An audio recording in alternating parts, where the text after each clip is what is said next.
Hey, Gaddies. We are excited today to be talking with Patrick and Carlos from Bottoms Up Movement. You know and love them and use their products. But the exciting thing about today is we're all gay dads who started businesses connecting with gay dads. So we're here for a conversation about what that's been like, learn a little bit more about their family, and put it all together. So, Patrick, Carlos, hello. Hello. Yeah. Hello, life partnership, business partnership. You're in together. Sure. It's Okay, interesting to do these things together with your husband. great. Let's talk about that later. All right, quick hitters. Tell us who is in your family. Oh, it's like our home family. So our home family would be the two of us and our 3-year-old daughter Mason. And Izzy. Oh, and our 13-year-old Boston Terrier Izzy, of course. Great. Has the 3-year-old entered three-nager stage yet? Oh, we entered that a long Yeah, time she's ago. 3 going on Yeah, 23. we're gonna She's turn advanced. 4 in November. Okay. Yeah. No, we've been, and the thing that I tell everyone is that like if you think 2 is a problem, whew, you No, just wait. false. Her They favorite all are. line right now with me is, "Daddy, you're driving me crazy." Yeah. I'm like, "Oh, okay." Amazing. So my first question was actually to be, what is the most used phrase in your household at the moment? Mhm. I mean, ones that we want to share and not be looked at as bad parents kind of thing. I mean, like lately, like it's probably some threat of taking away Gabby's dollhouse or Bluey. But aside from that, No. really, I think it's "I love you." okay. I think it's "I love you." We Great. are at an age where we do get a lot of, like They're not gonna judge us and think we don't love our kid. I'm just No, saying. but she will come up and just be like, "Daddy, I have something to tell you. I love you." And that's really sweet. Like, we're still at an age where she's What? sweet. Yeah. That has never once happened in No, my we house. actually should have probably taken like a shot before this so that Pat would be honest That's about not his true. That's statement. not true. You know what? She says it to me. Okay, let's keep it moving. What is your favorite? Tell us your favorite dad moment from the last month. So okay, I will share mine. So like Mason and I every other Saturday we go and get our nails done together, and Great. like we have like a puppy daughter like spa afternoon kind of thing. Like she comes in, like she's like all kids. Like Mason is always better for other people than for us. But like Yep. at the nail salon, like she just like sits there and listens, and like she does it. Like they're like you can't move your hands, and she just like sits there the entire time, and they move on to like her toes, and she's just like great, like, I'm not gonna move, I'm not gonna do anything, and it's just, like, it feels like she's such, like, a big kid, and, like, 2 weeks before that so, yeah, like, all in this month, like, she also went to the salon to get her hair done, and so, Okay. like but this was the first time that they, like, washed it, and, like, Mhm. she got, like, a blow dry treatment, and, like, I would say, like, my favorite things lately are just, like, the things that are such little girl stuff that, like, it's not like she's, like, I mean, she's a baby, like, she's our baby, but, like, she's doing such, like, big kid things that to me, like, especially, like, as we're doing these, like, routines and these new stuff, it just, like, blows my mind, especially when she's, like, sits there and, like, has, like, full conversations with them. Mhm. My favorite thing is we started this new routine at bedtime. So bedtime has been tough, especially with the sun staying out later, winding down that energy. Yeah. And we used to do timers for how long we'd be, cuddling before we'd leave. But what we did was we transitioned from a timer to a song. And so we've been listening to calming music, but it's like good music. So on our playlist right now is Jeff Buckley's Hallelujah, John Lennon's Imagine. We listen to Simon and Garfunkel's The Sound of Silence. There you go. And she's starting to get to like know these like a lot of them are like pretty iconic songs, but they're just Yeah. like they zone you in and she loves them. I love them. We will listen to literally as many sometimes as we need to until she Yeah. falls asleep. And it's just such a like unwinding moment for both of us. And I feel like we're we're exposing her to just also really great music that we enjoy too. Yeah. Amazing. It's also great on like road trips Yeah. because when she's getting tired, you can just throw on like the Song of Silence and she's like, "Daddy, I'm getting tired." And I'm like, it's working. Perfect. I'm just learning that I want to be her when I come back into life. So the two of you started a company called Bottoms Up Movement. Bum. Let's talk about it. What is it in your own words, and why did you start it? So we started it like literally the idea came to us about 2 weeks after we brought Mason home from Tennessee where she was born. Mhm. And we literally sat around and we thought to ourselves, this is the most amazing experience we've ever had. How do we help other queer individuals and couples achieve this? And we immediately realized that we were the lucky ones. We had great jobs, great benefits, and this journey became affordable to us through privilege. Hmm. And the barrier to entry for our community is money and finances. And that is why it's almost like painful, like saying it out loud, but like this idea that like becoming a parent in our community it's like a status symbol. And I understand how people feel that way. And so that kind of insight and realization of it really is a lot of it's coming down to money. And then the next thing was, well, what can we do about that? What can we create that is going to create essentially build this cycle of essentially funding?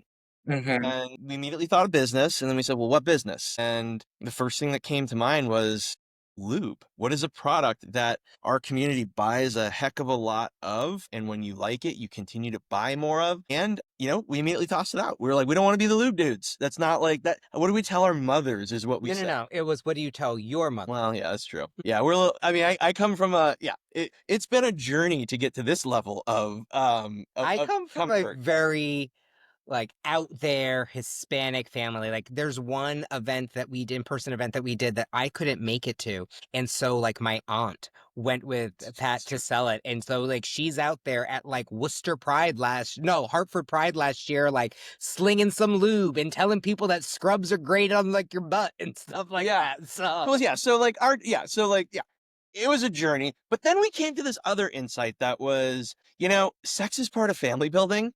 Yeah. And this sense of like fear of like why we wouldn't get into it came down to this underlying unspoken shame that I think that we have in talking about sex, that we have in even talking about gay sex. Hmm.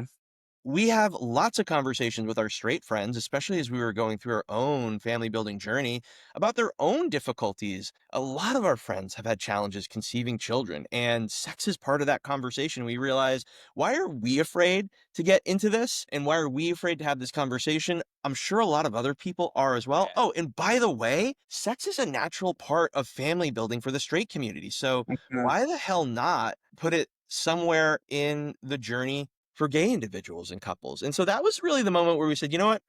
Let's do this. And the rest is sort of history. Amazing. So you were like, let's build a gay business. It's either lube or VCR cleaner. We went with lube. Yeah. Okay, so let me know you from, let's say day zero is the day of like, we're gonna do this. When did you get product into the market and what was the first product? So I guess if we're gonna say, so day zero was probably December of 21, and we like launched officially, I would say like January 1st, 2024, or slightly before then. So we had been going through process and like we had started, pitched out ideas, gotten quotes and stuff, and we are like, let's back away. And then we were going through like the trademarking process for name and all of that, and we were challenged by a big brand that was out there. And we actually had a disagreement about whether or not we were going to push forward and do it. I was kind of like, this seems like a lot to like fight and stuff. And And was he's this like, using the name you ultimately went with, or was this a correct. different? Okay. This was bum bottoms up movement. So the name came about, we were sitting around and it literally came from this like kind of discomfort of like, what, like, the bum business. And Carlos says it was me. I don't know who it It was. definitely was. And like I literally just said there needs to be a movement of bottoms that like just Yeah. like the bottoms need to unite and everybody can just get over this, right? Yeah. Like everybody has a bum. And I think I literally said, we'll just call it the bottoms up movement. Yeah. But I will say, so we were challenged by a big company Yep. for the Very name, large company. very large Very large company. company. Yep. Then when we surprisingly like won full rights and use. Well, you didn't, yeah. So we had a little bit of a disagreement. And this is one of those, I already said that. I said that, like, I said, no, we're not going to do it. And you wanted to do it. and I called them up It's- and I said, hey, babe, I just wired some money to a lawyer. Yeah. I was like, Don't be mad. great. Yeah. But when we won, it was kind of like, oh, so I guess we kind of like have to do this now Yeah. kind of thing. Yeah. And so that was in like the summertime of 24, like July, August of 23. And then we quickly, like, cause we were like, okay, well, we have the name and all of that. Like, All the research that we'd done, we were like, we need to get some product. Let's And move it. so we moved. So like, I would say it was like 2 years, a year and a half of like thinking about it, like developing it, Sure. fleshing it out kind of thing. And then like we thought it had ended. We won against that large company. And We were like, great. So I would say like 2 years all in from like Amazing. thinking about it Yeah. to launching first product. Within 6 months of winning that trademark is when we had the scrub. Yes. Yeah. Yeah. As someone currently in trademark hell and dealing with all the things and lots of money and nothing making sense, We have a great attorney if I'm you very, ever need a recommendation Yeah. for it. it's like, yeah, it's a lot. And Yeah, so, like not people don't even realize it's not only like the name, but it's the logo and all of that. And then like and the what It's the class items that you're demographic. selling and the and classes of first items. right and who put first right in and domestic Mhm. versus abroad. And I'm like, these logos look nothing alike. And they're like, they look exactly alike. I'm like, no. Anyways, so yes, that's a separate Also, like, conversation. let's keep in mind, we sell like lube, scrubs, and like ceiling house fiber supplements. So and we also keep being like, I don't think that there's going to be a confusion from like said company to a company that sells like lube.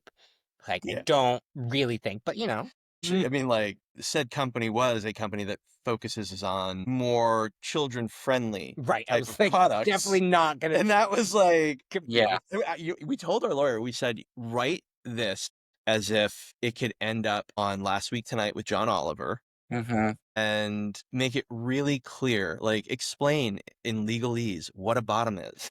Yeah. Like, make them uncomfortable I reading wish I could this. look up and like find that those exchanges of like hearing like the legal talk describe like anal sex, Yeah. basically, and why it can't be confused with a Yeah. children's company. Yeah. Yeah. Totally. And it's funny when we put in our, and it's like the Wizard of Oz, right? It's like the solicitor is what they call it, right? Of the person that is receiving this. And I'm like, well, I just hope it is some queen who came straight from Pride and is like, gay dads, yes. Send that good trademark my way because we're excited. Okay. So you've got your products Yep. and they're fantastic. I use them. I love the coffee scrub. Thank you. I'm allergic to coffee, so like it's my hit. I use it as my VCR cleaner. It's like how I get going, right? Yeah. Let's though talk about what does it mean to be building a brand, both as gay dads who are very visible and working in the adult theme, humor, sex positivity, right? We're both sort of playing that space. Your products are explicitly for that. My brand tone, some of my product, right? Like very clearly focused on the dads. How have you personally thought about navigating those two? And I'm curious, even within the short time that you've been doing this, what has or hasn't changed? So one of the things that I'll say is that it's been interesting. So like there's obviously like the persona of the brand, which Hmm. always has to be out there. But like in like modern day times, like people live through social media. So it's not only like the brand, but it is like the personal brand and like the personal brand of like Pat and Carlos. And so like there's Hmm. also like our family Instagram and TikToks and our family TikToks have gone like pretty much spread. There was actually like not Today Show. Good Morning America had picked up one of the things, but that was like on our family channel. That was like literally the three of us at the beach having a conversation. Yeah. They had originally asked us like, can we like push this out? So it was like on their like ABC News one, it was on their Good Morning America one, and that at this point, like across all of those channels, has gotten over like 3 million views across the spectrum. And so when you compare that with then like the business, and like we also like parlayed that into like, hey, we also have this like businesses, this is what we're doing kind of Hmm. thing. And so then they did a feature on us for Good Morning America that had both, but like threading that needle of the family who's out there who we do like a Thursday night series of like daddy daughter date night kind of thing, and like have tried to jump on like a lot of those Instagram things and trying not to alienate folks who might follow our TikTok or Instagram who might not be Hmm. necessarily okay with or want to do stuff with the business. And like there are subtle connective tissues between them that we try to like weave in to help them, but it is a delicate line as well. The Yeah. word that we like to use, I think, is approachable,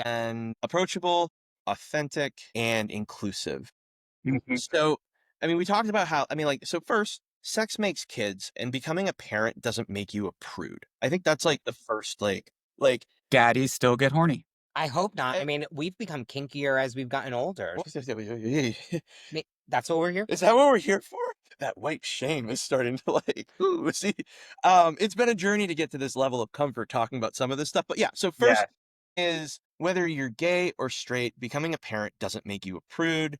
Yeah. And I think that like just being like upfront, I think that with where we are as a society, the reality is that I think we're moving in this direction that we all only live once. We have one body. We make choices as adults that, as long as are consensual and safe, who cares what individuals are doing with their one life, one body that brings them joy, pleasure, excitement, and whatever that may be. Though I That's will say, that's one insight. sometimes it is a little funny to read like comments, especially like on our family page one on like TikTok and stuff. I was reading comments and one person one time wrote of like, I love this content. And then all of a sudden I was on a deep dive of coffee scrubs and I didn't know you could put those in those places. And Yeah. now I feel like I'm scarred. And I'm like, well, they kind of discovered both Yeah, of our. you're educated.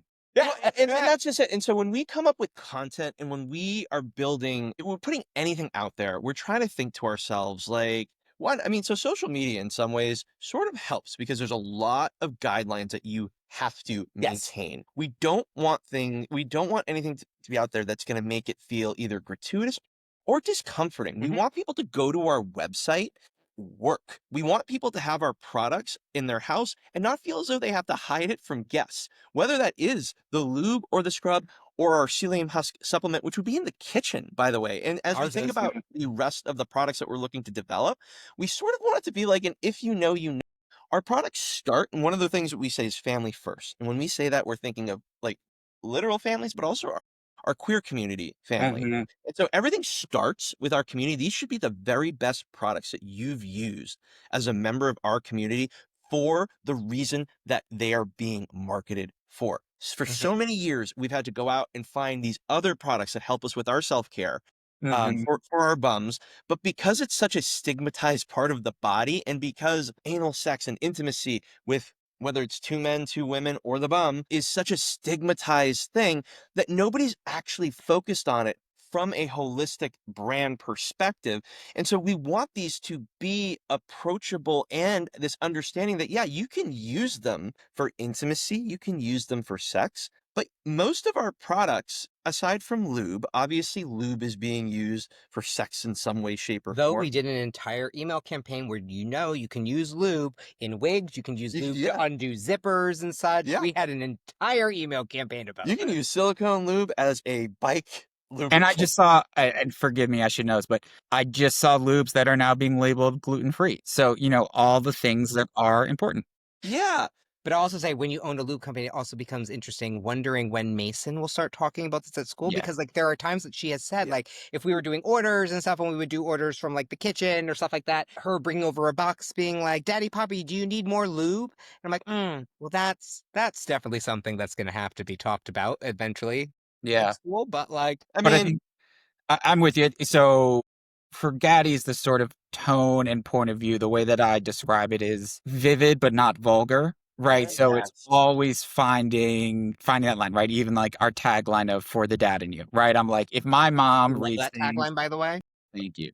If my mom reads it and is like, "Oh, that's so cute," and then like has no idea what we're talking about, that's the idea, right? Of how can you take it? And, even for me, like the sort of leather inspired stuff that we just came out with, that was actually originally going to be my pride line of like, hey, Mm. this is what this is, right? And Gaddies still get horny, Gaddies still thirst, desire doesn't go away when you become a parent. And like, how do you build this brand that's really rooted in sexual identity? Because that doesn't go away, and we talk about this notion of like, versatility is what gay dads do best, right? And obviously that's another fun way to say it, but it's truth. And I'm curious as we get into this next portion, I'd say for me personally, the reaction that I get in the DMs and from the dads is like, thankfully, someone is finally talking to us not as an infantile, like parent of a 2-year-old that no longer exists with this other part of their identity. And so I think for me, it was putting it out there and thinking that's what people's reactions was going to be, but now starting to get live a couple months in.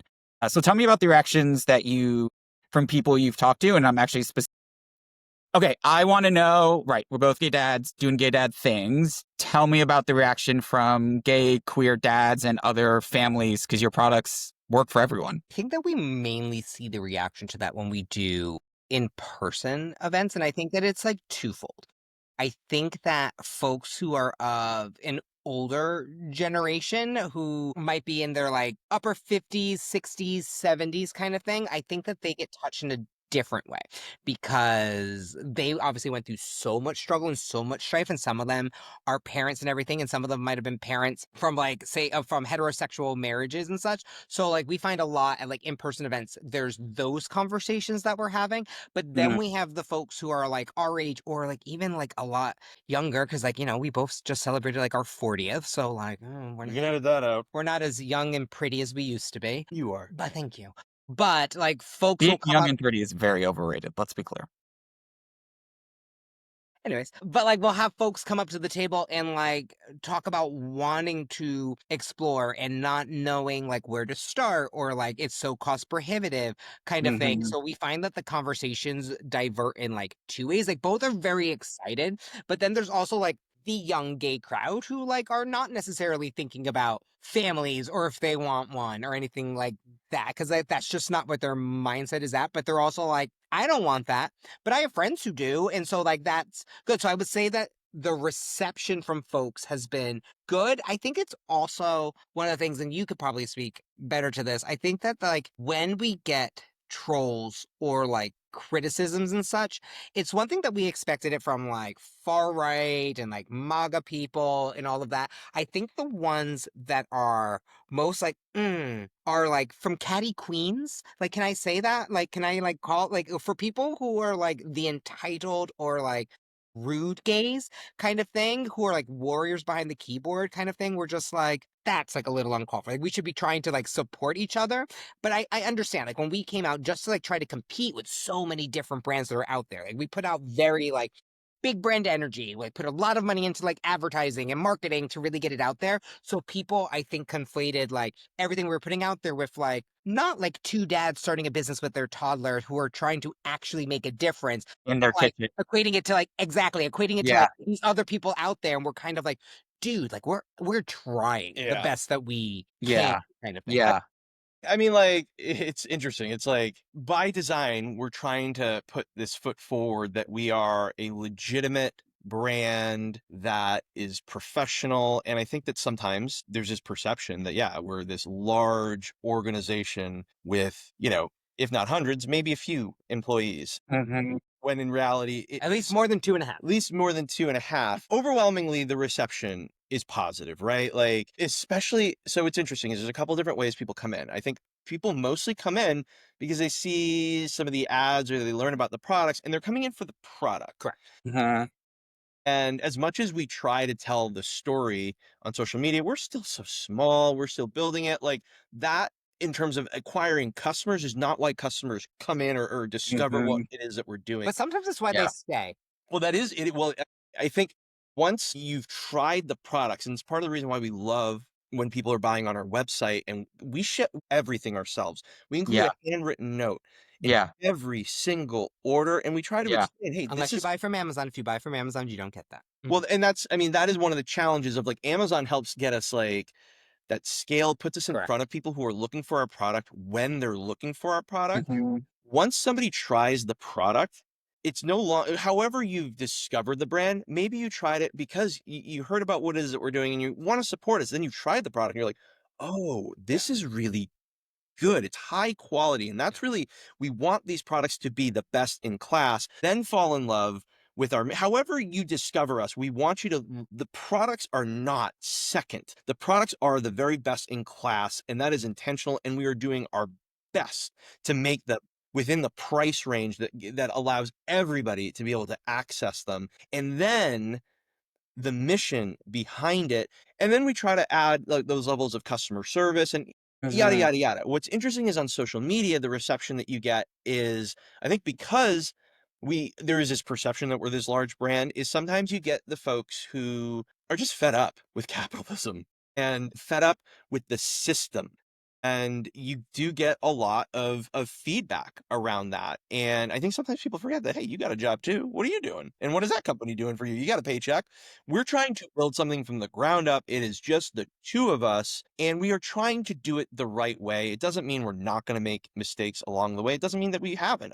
Yeah, right? Like, I don't, but we're trying our best. As Carlos alluded to, there are trolls. That's scary. Like the level of legitimate hate and vitriol and what people are now comfortable saying, it's just downright scary, and Yeah. it's horrible to see some of the comments that come from some people who will never be our customers. The ones that do sting sometimes, I think, are the ones that have maybe seen an ad, flash second, and for whatever reason, like, they hear about maybe, the I think the one that stings the most is a member of our community comes out and says, "You're conflating sex with family building. This is the reason why our community is, people think that we're overly sexualizing Yeah. ourselves or and I'm not going to lie, and this is going to be me being really blunt. I actually think that one of the reasons why we're doing this is for these people. I think that at the heart of a lot of that feedback is a lot of self shame. I Yeah. really do. Yeah. Is at the end of the day, if we were a straight couple talking about products related to sex and it helped in the family building aspect of the straight world, I don't think we'd be having this conversation. I think because people are deep down uncomfortable about having the conversation around anal sex, bum care, whatever that may be, and maybe deep down inside still like wrestling with things and wanting to conform and fit into the straight world. Mhm. I think a lot of it comes from that. I really do. Yep. Now, I will be honest, like it's really hard. How do you message that? How do you not come across as a jerk? How do you defend what it is that you're trying to build in this world? That's a really Mhm. tough thing with social media. We want to be authentic. We also want people to feel included and welcome, and you can have these feelings, and we want to win you over. Actually, I will say one of the greatest feelings that we had came in the last week. Somebody commented about our ads, and they said, I am so sick of the gay tax, and I can't wait for capitalism to just, burn and die or whatever it was. Yeah. It was this comment that was just very and we replied back and just tried to give some background around what it is that we do and the products. And it was actually a really cool moment where the person replied and said, "Thank you for this additional context. Now that I know more, like I feel so much better about it." That's really cool. Not everybody's like that, and it is what it is. But yeah, overwhelmingly, I think the response is overwhelmingly positive, and the more I feel like we're able to tell the story and have people feel, touch our products, and hear what it is that we're trying to do and hear from directly us, I think that will win people over. And that is part of I think what we're trying to do is just destigmatize this conversation. Our bums need care. And whether you're using it for intimacy purposes or beauty purposes or your own health needs, it Yeah. deserves to be treated with care. And there's no shame in that. Yeah. All right. Well, there was a lot to respond there. A couple things that stood out. When I started this and, talking to as many sort of gay and queer business owners I spoke with, they iterated what you just said of you think that sort of the hate and the pushback you're going to get is going to come from without the community, but it will 100% come from within the community. And so I stepped into this with that mindset, which was quite helpful. And I'm dealing with my first situations online where some people have a lot of things to say and manage, and I'm sort of blocking as many things as I can. The reality that you just said is a lot of that person or those people's criticism is anchored in their reality and their lived experience, which is very true. We Gaddies are sort of becoming the villain in some of those lived experiences, which I respect and I acknowledge. And there's no opportunity to help them not see you as the villain because of what they lived. I think also, like, when I think about Gaddies, one of the things that excites me in the generational shift is like right now in the US, if you look at the circle of self-identified gay dads, overwhelmingly the vast majority are men who had relations or who had children through relationships with women. What's really interesting for me is if you look in the next 10, 15, 20 years, the pool of gay and queer parents is going to expand. Does that percentage stay the same or does that percentage start to go down? Because, like for myself and a lot of folks, my first sexual experiences were so rooted in shame, right? And I think connecting to what you just said, a lot of us did not have that safe opportunity to go and, go and have those relations that we want. So hopefully as younger generations are coming through now and they're like, well, what do you mean? Like I took my boyfriend to prom and then we went and did it. Like what? So, how does that change it? Do you want to do it? Well, so one of the things that like I feel like we need to keep in mind as a community, and this is one of the things that gets us really excited, right? Gay marriage, Obergefell, we only just celebrated 10 years. Hot second ago. Like Yeah. the idea that like we could marry freely in this country is such a new concept. And the speed at which things change is just insane. But this idea that family building would matter, and like if if our own marriages were not recognized at a certain point, and we only have 10 years of that, to me, family building is going to be like that next big thing. And the reason why we do get so excited about this is I think this acknowledgement that like the financial gap exists there.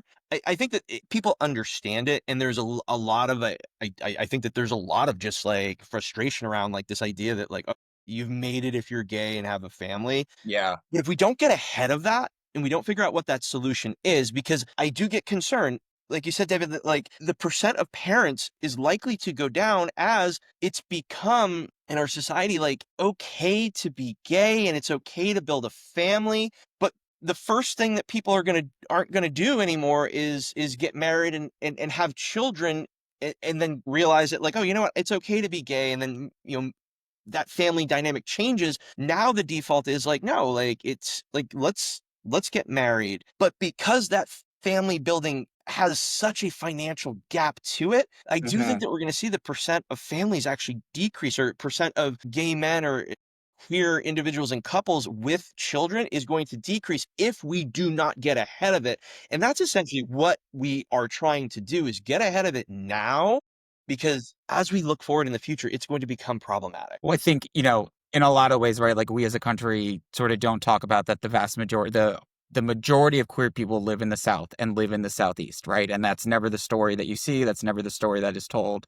Similarly, when you look at the social economic status of gay and queer families, vast differences. And actually, families in the South and Southeast are 4 times higher to be living at the poverty level, right? So, like, as I was thinking about what is the pricing for my brand and how do I want to be both obtainable and affordable, but for me, like, I'm using a really high quality shirt because I wanted the brand to be elevated. If I was doing the margins that I am being told to do, it would be like a $75 shirt, which I am not going to do.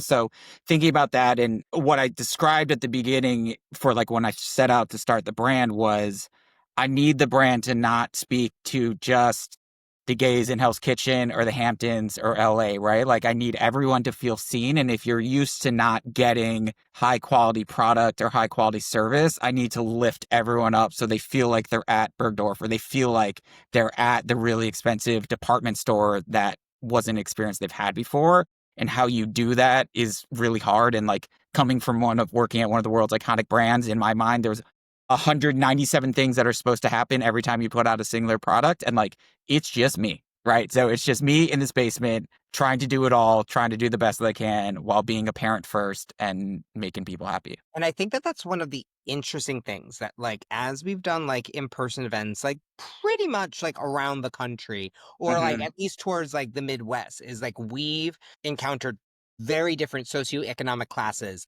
Yeah. families, and Yeah. such like that. Like we have like the rich gays and everything that, like when we sponsored Pines Party and stuff on Yeah. Fire Island last year, that is like definitely like one set of like gays, which is completely different from the people who are attending like Texas Bear Roundup that we've sponsored for the past couple of years down in Dallas. So it's like you have the bear community, and then like you have like New York twink community, and they Yeah. are like totally different, and like trying to figure out the messaging of like how do we appeal to like both of them, because they're both people that we want to reach. They're both people who could have families. They're both people that need our products and are Yeah. having sex kind of Yeah. thing. But like, And they're how both do people you who want to have families someday. correct? And like, how Yeah. do you do the messaging to hit such divergent demographics all within the same, all within like the gay male community? But then also, like, let's not forget, like, we also like support like IVF, and like we support like same-sex females and like lesbians like building their families. So wanting to make sure that we don't lose them, because for us it's about everyone in the LGBTQ plus community growing their families. It's not just strictly about the gay men, which is kind of like why we like leaned into and launched like our aloe like water-based loop, which is like why we put such an emphasis also like on our coffee scrub, because they speak across that. We've also gotten like, we got crap a little bit from folks because, in order for like the true vision of the brand to work, it like also extends out besides the gay community. Like there needs to be buy-in from the straight community and such. And like a good portion of like some of our clients are heterosexual females. And we got a bunch of crap too of like, well, why are you trying to sell to straight people? You should only be doing this for gay people. And it's like, well, Yeah. if you would like this mission and this brand to succeed, like you need to speak to both. Like you need to speak to the ally community itself, kind of thing. And that was also like a difficult place to like navigate. Well, yeah, David, as you mentioned, like there are sometimes sacrifices that you need to make in order to make something approachable, right? Mhm. Like, I mean, like one of the things that like we get a lot of feedback on is like our lube bottles. They don't have a pump. Um, we made a conscious decision to produce the highest quality lube that we could get our hands on, but we Yep. also made a really conscious decision that we would use the most manufactured, basically, bottle that we could Yeah. find. That Yeah. was still, I mean, it's still mainstream. I mean, Functional. like it's Still, like many people use it. the brands that are selling the most amount of lube in the world are using these bottles, Yeah. but they're not particularly sexy, but it has allowed us to bring down the cost of the product substantially. Hmm. And so there's that piece of it, which is like the sacrifices that you have to make. But at the end of the day, for us, everybody has a bum. And for our community to survive and thrive and to have gotten to where we are today, we need allies. That is just how you can't get in the war. You can't make progress without allyship. And everybody has a bum. We have so many allies who love our community and want to support our community and who have a bum and want the greatest products for their own personal care needs. Yep. And they're having sex. Maybe they're having anal sex. We did an event in Boston, for, like around the holiday time at a holiday market, is what it was Nice. called. And I will tell you, we sold more water-based lube to a bunch of middle-aged straight women who were there with their families. And I promise you, did not think that they were going to be walking home with Yeah. some lube and Yeah. stuff. But like they were there with their husbands and their kids, and they kind of like would send their kids away to buy stuff. And they were like, "This just speaks so much to me. My brother's gay, my cousin's gay." Yeah. My best Yeah. friend's gay and all of that kind of Everyone has a gay cousin. exactly. Going back to our mission of, I mean, like our big, hairy, audacious goal is to make it so that if you're gay, lesbian, transgender, and want to start a family in 10, 15 years, we want it to be free or highly subsidized. We think so. Our daughter was born in Tennessee. If you're born in Tennessee, Dolly Parton created this, who's also like an amazing queer icon, created this amazing program where you get books. You basically get books for free. She believes Mm. everybody deserves to be able to read and also have books. And so like if we are able to stick the landing on this, we will be able to make family building free or so highly subsidized that finances don't get in the middle of that. But to accomplish that mission, you need to acknowledge a couple things, right? Is one, the supply and demand of family building in our community. Not everybody wants to be a parent. Yeah. That's okay. But Yeah. you still have a bum. You Yeah. still could be having sex. And simply by using products that bring a great amount of joy or high quality, you can continue to support your community. Mhm. That's one. That's what makes it possible. And then two, if you're able to be inclusive and tell stories that are approachable enough and introduce people to these products in a way that again doesn't make them this like untouchable, whatever it may be, all of a sudden you've opened yourself up to, if you get 0.5% of the straight female population, that's larger than Yep. the gay population. So those are who I refer to as our gaddy baddies, right? Like those are when I think about the segmentation of my consumer base, mine is a little bit different point of view, right? Because I'm speaking explicitly to the dads, but those gaddy baddies, like on our website, we have a whole bookstore that is full of books. One section is written of books written by gay dads. Another section is books featuring gay dad families. So if you want to come and celebrate us or you want to find new ways to show your family what diversity look like those are the resources. And I think for me, I thought about this notion of gifting as a form of validation and people want to celebrate our families. They don't know how to. And when you don't know how to do something, you don't do it. Right. So how can Gaddy sort of be this place? And also similar, right? Like I have resources, a list of other amazing gay dad owned brands, such as Bum, Family Planning, Legal to sort of create this. So, Pat and Carlos, you talked to us a lot about all the amazing products. Tell us, where can we find the Bum products? On our website, bottomsupmovement.com. We are on Amazon. And I think when we say that, it's important to acknowledge like the frustrations and controversy that exist within Amazon. For our Yeah. brand to be able to exist, get our products in front of people, it's one of those things that like we have to Yeah. be on. People are buying $3 million worth of lube from just 2 brands every month. And if we can get a fraction of that, so Amazon's one just got on underwear. Our scrub is on Underwear Expert, which that was Nice. really exciting and fun. But then you can also find us on like, TikTok Shop, Yeah, I was gonna Facebook say, Shop, where do Instagram we Shop. follow along? What are the socials? Ooh, yeah, fantastic. So you can follow us at Bottoms Up Movement on TikTok, Facebook, Instagram, Threads. Blue Sky. We're not as good on Blue Sky. We need to get better with Blue Sky. We also have an X that we don't really update. So I would say at Bottoms Up Movement on Instagram, Facebook, TikTok. Amazing. All right. Well, thank you very much. Your kiddo has been amazing playing by themselves in a room during this time. And we'll talk to y'all soon. Have a great one. Thanks, Thanks David. so much, David.